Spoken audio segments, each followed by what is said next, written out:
displaced from the northwestern Tigray. So, including this, more than 7 million Tigrayans has been sealed off for the last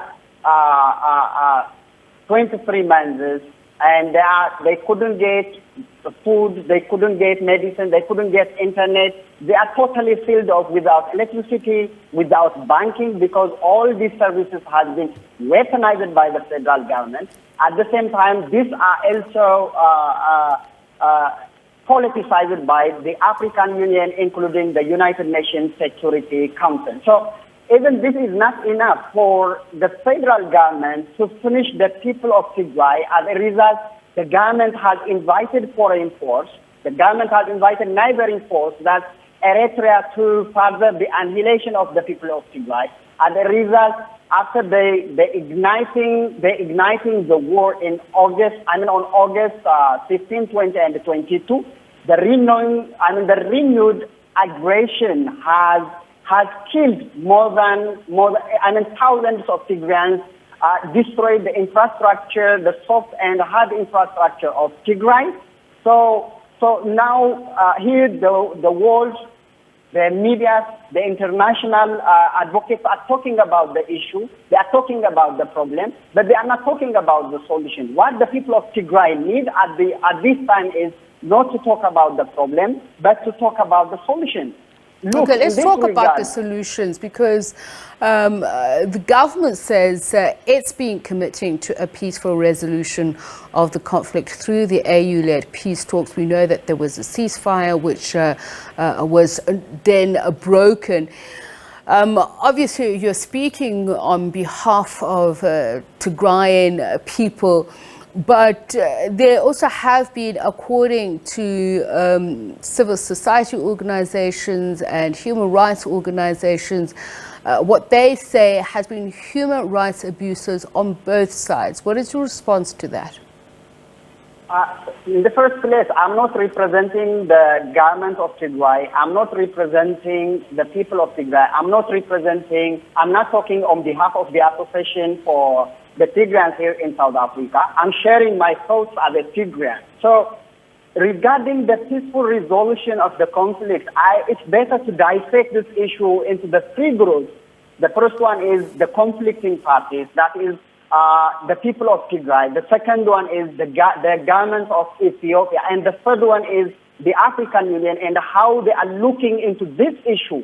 From the Tigray perspective, the government has agreed to the AU-led peace process, to the AU-led peace talk, including the immediate cessation of hostility. This has been expressed by the government of Tigray for the last couple of months. But when you come to the government of Ethiopia, actually it was the government of Ethiopia who first accepted the peace talk without a precondition, for the October 8th, 20 and 22, while planning to control the capital of Tigray, that is Mekele, in the same day actually, while planning to celebrate the control of Mekele for the opening of the Ethiopian parliament on October 10. So this was a diplomatic strategy which is aimed at buying time, which is perfectly working, because the people of Tigray are dying while the international community is talking about this the problem. When we come to the African Union, actually the African Union wasn't ready to this issue, and I believe that even the letter was written by the Ethiopian government. I believe the letter wasn't written by the African Union. The reason why I say this one is, if you see the letter, it has a lot of errors, and one of the errors is error of date. The date and the date has an error, and this error is emanated from the fact that Ethiopia has its own calendar and the Gregorian calendar, which are quite different. So this error comes from the difference in calendar, which the Ethiopian government, I believe, has written this letter and given to the African Commission chairperson. This is the first thing. The second one, even the African Union itself, the African Commission itself has been working with the government of Ethiopia, hand envelope actually for the last 2 years. This is another clear point that the African Union is not ready to control, to heal this peace process. And the third one, and the important one, the African Union did not consult, did not inform the two negotiating parties, the two mediating parties, the one, the former president of Kenya, and the second one, the former vice president So let's talk about that, Mr. Gebresilassie. I need to ask you about that. The mediators, do you feel that there are prospects of fair resolution? We know that the talks were cancelled due to what the former Kenyan president said were logistical reasons. Some have suggested that he may not be the right person to mediate. You made the distinction just a short while ago that you're speaking on your behalf as a Tigrayan, but I'd like to understand what Tigrayan authorities think, those who would be part of the talks, and then you can then also share your views about yourself as a Tigrayan citizen.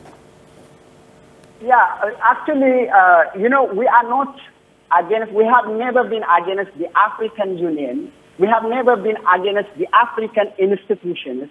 To the extent we are among, it is the late Prime Minister of Meles Zenawi who played a great role for the African Union to be instilled in Addis Ababa.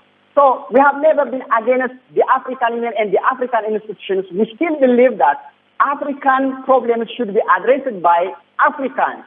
The main solution should come from Africa. But the main reservation is how these individuals, how Obasanjo and how the African Union chairperson can handle this problem. The conflict is very complicated. The situation in Ethiopia, the politics in Ethiopia is very complicated. So we need a critical person. We need a person that understands the issue very well. This is the first thing. The second one, we need an individual, a person who treats both parties fairly. I don't personally believe that the Obasanjo is fair. I don't believe that the chairperson, Muhammad Faki, is fair in this regard because they have never denounced the war. They have never talked about the genocide. Even the African Union denounced the war in Ukraine, but it has never said anything about the Tigray genocide. From this, I can say that the individuals who have been selected for this issue, they are not fair. They are not impartial to deal with this issue. So we need a mediator. We need an individual who understands the issue in the first place. Second, who treats both parties to the conflict equally. That's what I do believe.